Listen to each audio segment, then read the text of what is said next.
The burning bush. Exodus chapters 3 through 4.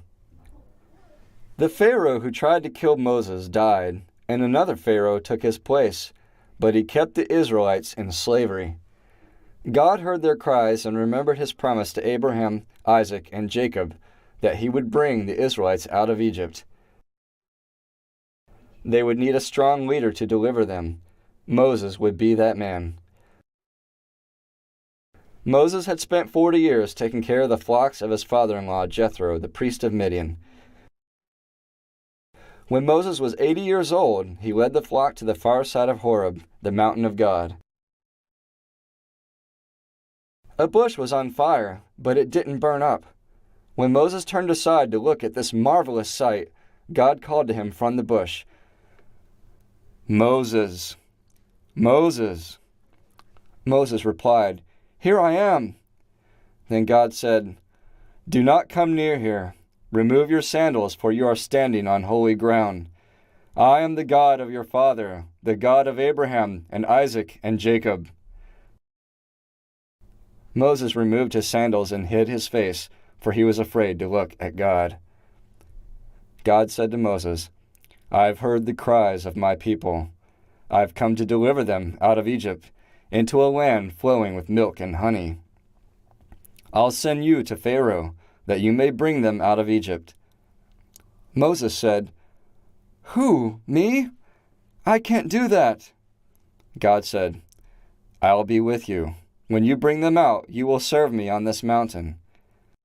Moses said, "When I get to the children of Israel, who shall I say sent me?" God said, "I am who I am. Thus you shall say, 'I am has sent me.' This is my name forever." I am means eternal. It means someone who has always been and is now and always will be.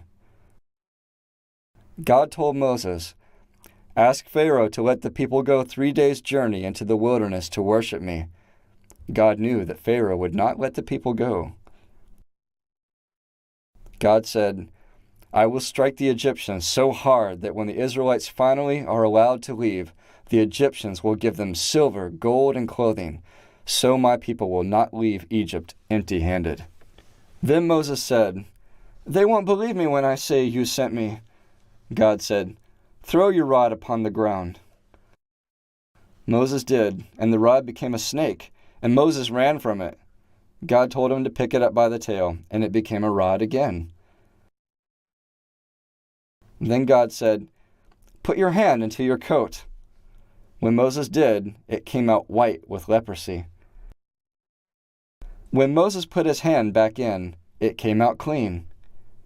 God said, "You'll be able to take water from the river and pour it on the ground, and the water will turn to blood."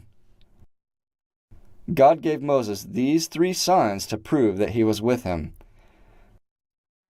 Then Moses said, "Oh God, I'm not a good speaker, and I'm not getting any better standing here talking with you." God said, "Who made your mouth?" "Please, God, send the message by anybody else, anyone you choose."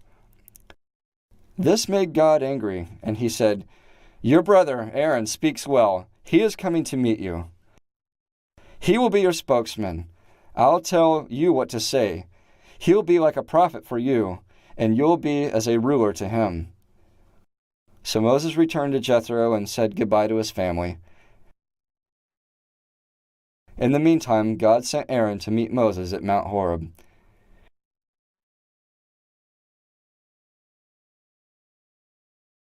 In Egypt, Moses and Aaron gathered the elders of Israel together, and Moses showed them the miracles God had given him.